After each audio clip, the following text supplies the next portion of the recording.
39-шы Асығата жалпы орта мектебінің 5-ші А сынып оқушысы Әлпек Нұрәлем. Абай Құнанбай. Өлең сөздің патшасы. Өлең сөздің патшасы сөз сұрасы. Қиыннан қиыстырар ер данасы. Тілге жеңіл, жүрекке жылы тиіп, теп-тегіс шымыр келсін айналасы. Бөтен сөзбен бұлғанса сөз сұрасы. Ол ақынның білімсіз бейшарасы. Айтушы мен тыңдаушы комнадан бұл жұрттың сөз танымас бір парасы. Өлеңге әркімнің ақпар даласы. Сонда да солардың бар таласы.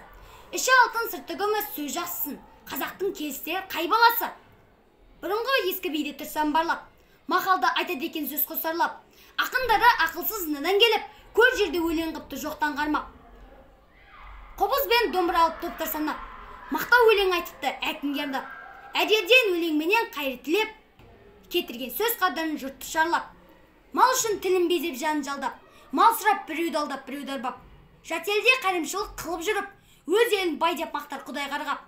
Қайда бай мақтаншаққа барған таңда, жиса да бай болмапты қанша малдап. Қазаққа өлең деген бір қадірсіз, бұл жақ көрінеді солардан да. Ескі бейше отырман бос мақалдап, ескі қанша тұрман отырман мал тұрман зарлап. Сөз түзелді тыңдаушы, сенде түзел. Сендерге де келейін енді аяңдап.